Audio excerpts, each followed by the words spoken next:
नमस्कार, मैं हूं अंजलि इस्टवाल और एक बार फिर से हाजिर हूं बस इसी दुआ के साथ कि फिट रहे इंडिया। ये तो सभी जानते हैं कि हमारे शरीर के विकास के लिए और हमारी सेहत के लिए विटामिन्स और मिनरल्स बेहद ज़रूरी है। लेकिन हम में से कई लोग ये नहीं जानते हैं कि जब इनकी कमी हो जाती है यानी कि डेफिशिएंसी होती है तो किस तरह के लक्षण नजर आते हैं। ऐसा ही एक विटामिन है विटामिन डी, जिसकी कमी से भी काफ़ी असर पड़ता है हमारे शरीर पर। तो आइए जानते हैं कि विटामिन डी की डेफिशिएंसी के नतीजे क्या होते हैं।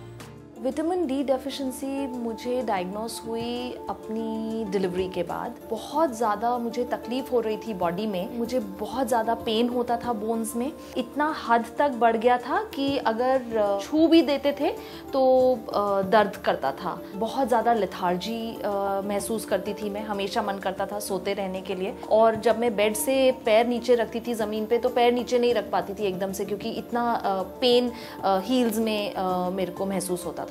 ट्रीटमेंट में डॉक्टर ने मुझे एक सैशेज दिए, विटामिन डी सैशेज जो हैं, और उसके बाद उन्होंने मुझे कहा कि मुझे सनलाइट में बैठना चाहिए at least 45 minutes. Vitamin D basically एक हार्मोन है, even though it's a vitamin, और वो अपने शरीर का कैल्शियम मेटाबॉलिज्म को रेगुलेट करता है।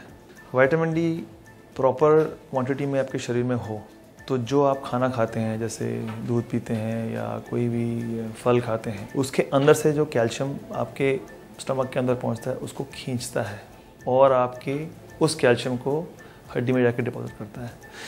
अगर कमज़ोरी हो, विटामिन डी की कमी हो, विटामिन डी डेफिशिएंसी हो, तो ये जो दूध ज़्यादा पीने पे भी या कैल्शियम रिच डाइट खाने पे भी अब्जॉर्ब होता नहीं है।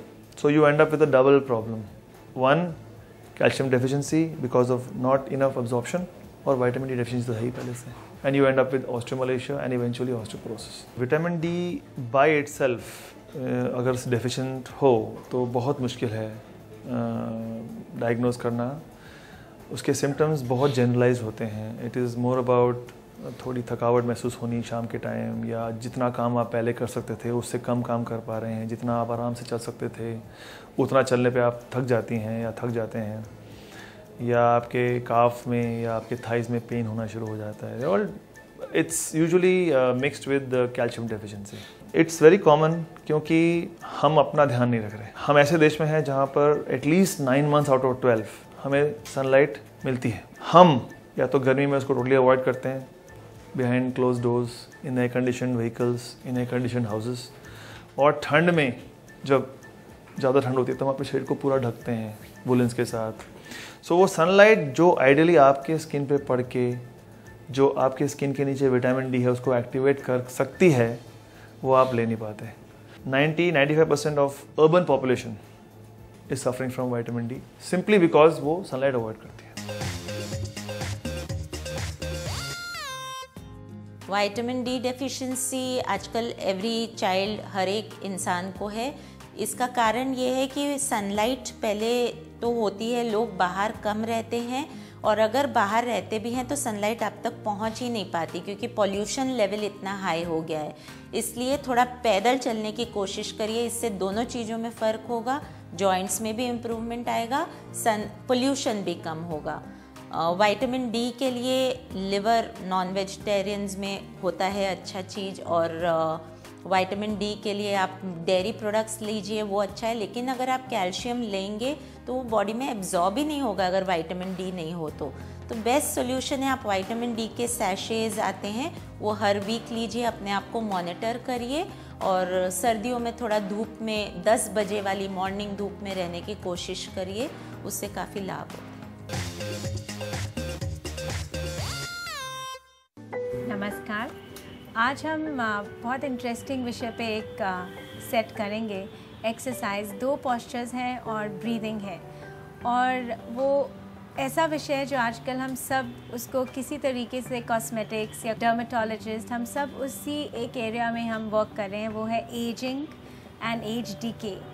इससे हम डेफिनेटली एक चीज़ देख सकते हैं कि आप जैसे जैसे योगा करते हैं और प्रोग्रेस करते हैं, आपके जो चेंजेस हैं वो बहुत मिनिमम रहते हैं।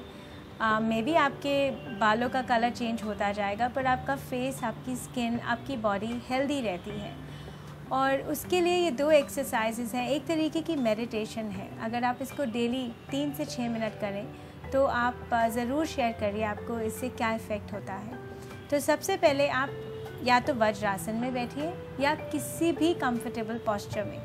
यहाँ पे आपने सबसे पहले क्या करना है कि अपने बाजू सीधी रखनी है और बाहर की तरफ लेके जानी है और आपने सिर्फ ये पोस्चर होल्ड करना है, कुछ नहीं करना, सिर्फ सांस लेना है, लंबा सांस।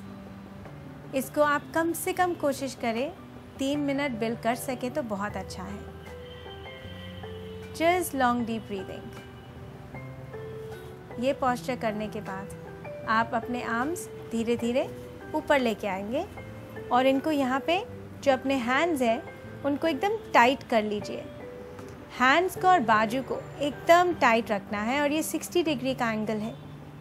कोशिश करिए कि आप जितना लंबा इसको होल्ड कर सके, अप टू 3 मिनट्स कर सके तो बहुत अच्छा है। टाइटली होल्ड करेंगे, अपनी बॉडी को और टाइट करते जाएंगे, स्क्वीज़ करते जाएंगे और साथ साथ हम सांस लेते जाएंगे। और 3 मिनट के बाद आप अपने हाथ धीमे से नीचे लाएं और यहाँ पे कुछ सेकेंड और बैठिए और फिर इस मूवमेंट से बाहर आ सकते हैं। आज के लिए इतना ही। Thank you.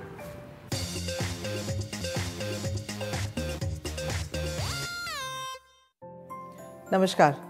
आज हम बात करेंगे डल पैची स्किन के बारे में, यानी कि वो स्किन टाइप जो थका हुआ, डल और बेजान लगता है।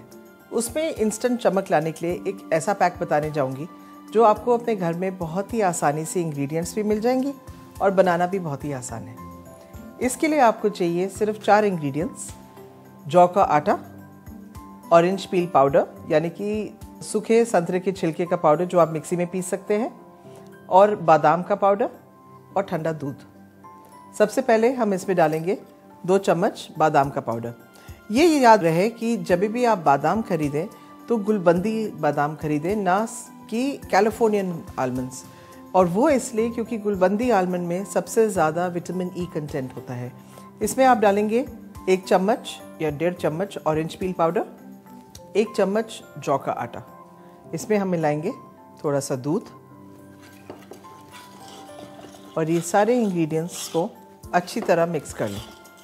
जब भी आप नेचुरल पैक्स बनाएं, हमेशा ये ध्यान में रखें कि ज़रूरी नहीं है कि कोई भी नेचुरल पैक कम्प्लीटली सेफ़ हो। आप इसकी किसी भी चीज़ से एलर्जिक हो सकते हैं।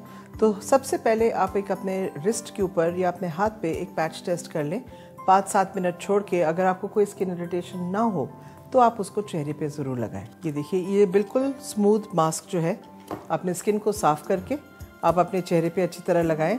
ये मास्क आप अपने आईलैशेस के नीचे भी लगा सकते हैं क्योंकि इसमें कोई टाइटनेस प्रॉपर्टीज़ नहीं है और स्किन आपका खिंचेगा नहीं। जब ये पैक सेमी ड्राई हो जाए तो आप इसको धीरे धीरे स्क्रब करें और ठंडे पानी से धो डालें और आप देखिए कि आपका चेहरा कितना चमकता है।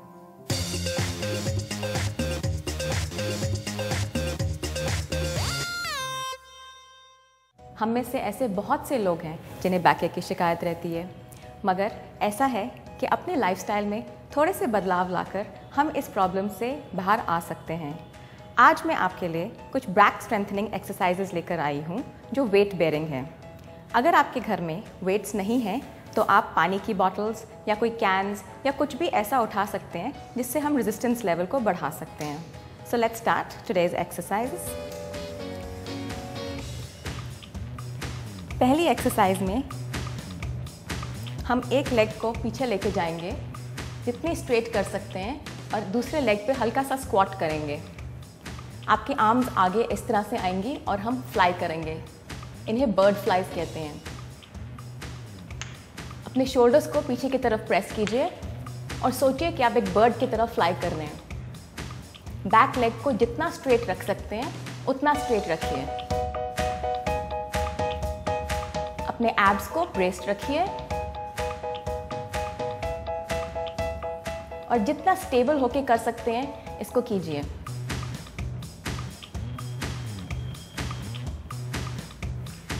हमारी नेक्स्ट एक्सरसाइज भी वेट बेयरिंग एक्सरसाइज है। हमारे दोनों पैर जुड़े रहेंगे। हाथों को हम यहाँ रखेंगे, अपने वेट्स या पानी की बॉटल्स को आप ऐसे रखेंगे, एल्बोज ऐसे स्टिफ रहेंगे और हम बेंड करेंगे और राइज करेंगे। Bend and rise. इस एक्सरसाइज को हम गुड मॉर्निंग्स भी कहते हैं। अपने स्टमक मसल्स को ब्रेस्ड रखिए और हैमस्ट्रिंग्स में इसका पुल फील कीजिए। आपकी लोअर बैक इससे स्ट्रेंथन होती है। इन दोनों एक्सरसाइजेस को आप बेहद आराम से एक किचन में भी कर सकते हैं, 2 पानी की बॉटल्स उठाकर। सो आपकी बैक आराम से स्ट्रेंथन हो सकती है।